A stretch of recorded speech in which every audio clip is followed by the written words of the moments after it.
Shalom, Bapak Ibu Saudara yang dikasihi dan diberkati oleh Tuhan kita Yesus Kristus.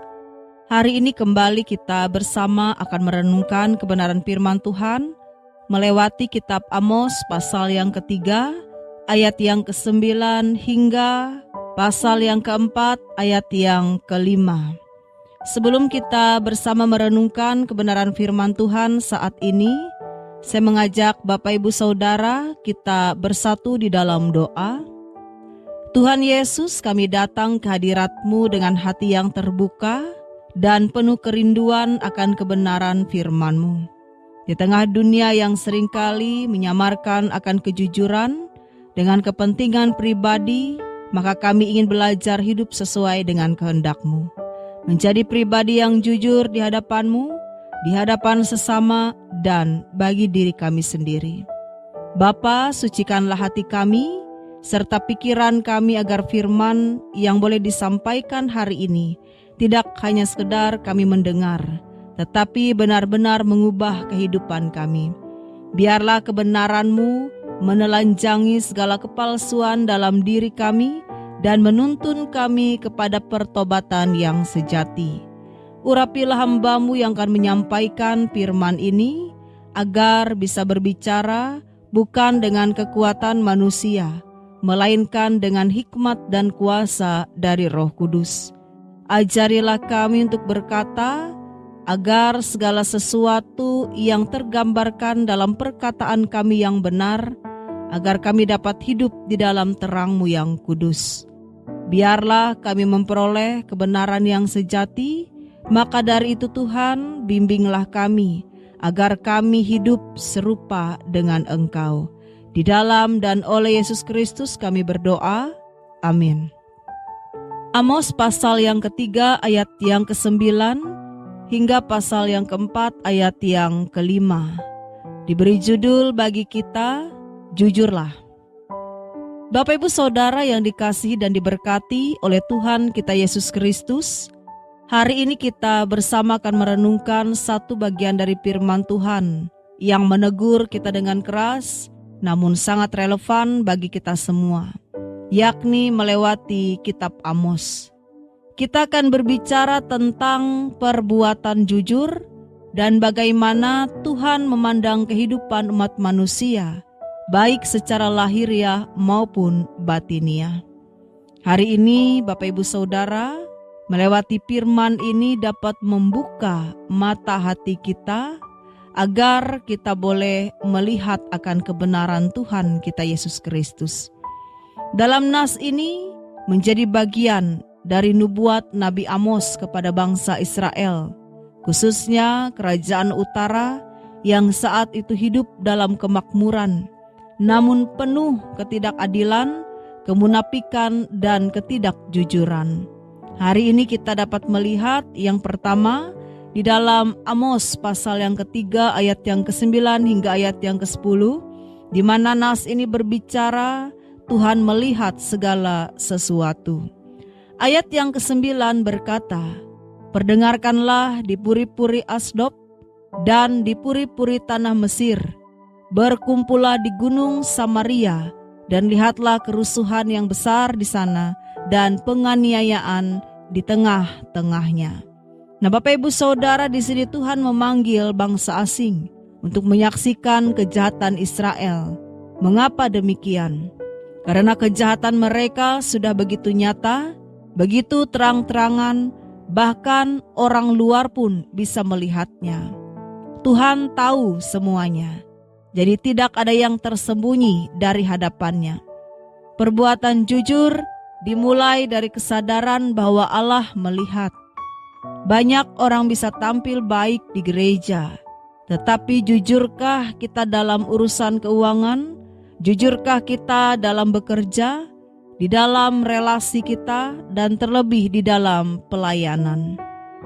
Amos menegur bangsa Israel karena mereka tidak tahu berbuat jujur.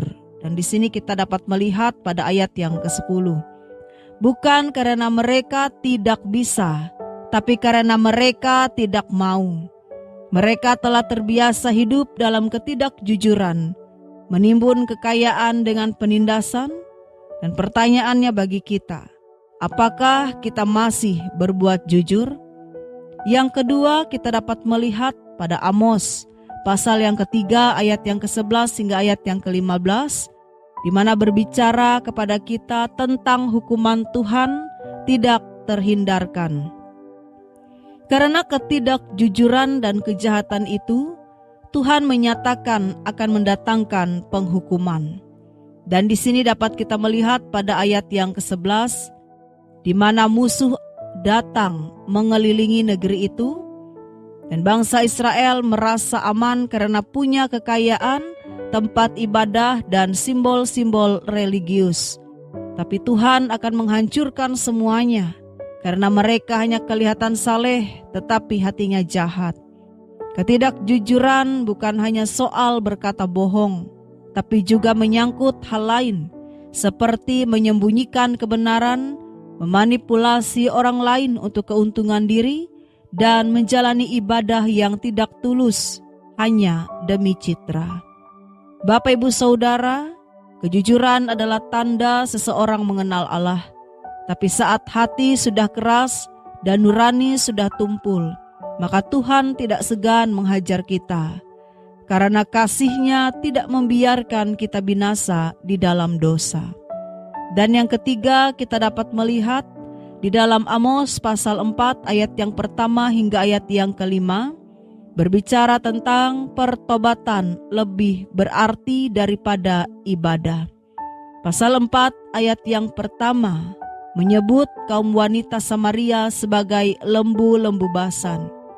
Ini bukan hinaan fisik, tetapi sindiran atas kehidupan mewah dan penindasan mereka. Mereka menuntut suami menyediakan minuman, tapi tidak peduli dari mana itu diperoleh. Apakah dengan menindas orang miskin, merampas hak sesama, atau menipu? Lebih menyedihkan lagi, di dalam ayat yang keempat hingga ayat yang kelima, Tuhan menyindir mereka yang rajin beribadah. Yang pertama dikatakan pergi ke Betel, membawa persembahan, lalu memberitakan korban sukarela. Namun semua itu tidak lahir dari pertobatan sejati. Mereka melakukan semua ritual, tapi hidup tetap dalam dosa. Bapak, Ibu, Saudara, ibadah yang sejati bukan hanya soal rutinitas rohani, tetapi hati yang jujur di hadapan Tuhan. Kejujuran bukan hanya soal apa yang kita katakan, tapi juga ketulusan hidup kita di dalam mengikut Dia. Aplikasi bagi kita saat ini, di dalam kita boleh merenungkan akan firman Tuhan. Yang pertama, periksa hati kita setiap hari. Apakah kita masih jujur dalam pikiran, perkataan, dan perbuatan? Yang kedua, jangan sembunyikan dosa di balik aktivitas rohani. Tuhan tidak butuh persembahan yang megah, tetapi hati yang remuk dan hidup yang tulus. Yang ketiga, mulailah dari hal-hal kecil. Jujur saat mengisi laporan, jujur saat berdagang, jujur pada pasangan, anak-anak, rekan kerja, dan terutama jujur kepada Tuhan. Dan Bapak, Ibu, Saudara, melewati firman ini, Tuhan memanggil kita bukan hanya untuk rajin beribadah, tetapi untuk hidup jujur di hadapan-Nya. Karena perbuatan yang jujur adalah bukti bahwa kita hidup di dalam terang, dan kita percaya bahwa Allah melihat dan memerintah dengan adil. Mari Bapak, Ibu, Saudara, jangan kita menunda pertobatan. Hari ini, jika kita sadar bahwa hidup kita jauh dari kejujuran, mari kita datang kepada Tuhan, memohon belas kasihan-Nya. Ia setia dan adil untuk mengampuni dan terlebih memulihkan kita. Mari kita berdoa. Tuhan yang Maha Kudus dan yang Maha Tahu, kami datang di hadapan-Mu dengan hati yang terbuka. Engkau tahu segala yang tersembunyi dalam kehidupan kami, dan Engkau tahu di mana kami pernah berbuat tidak jujur, menyembunyikan kebenaran, atau memakai ibadah sebagai topeng hidup kami. Maka dari itu ya Tuhan, ampunilah kami. Bersihkan hati kami dari kepura-puraan. Bangkitkan dalam diri kami semangat untuk hidup benar dan jujur di hadapan-Mu dan sesama. Mampukan kami untuk menjadi terang di tengah dunia yang gelap, menjadi umat-Mu yang tidak hanya rajin beribadah, tetapi juga tulus dan murni dalam setiap tindakan. Jadikan kami pelaku dalam firman ini, bukan hanya sekedar pendengar saja. Kiranya kejujuran kami memuliakan nama-Mu dan membawa berkat bagi orang lain. Di dalam nama Tuhan Yesus kami berdoa. Amin.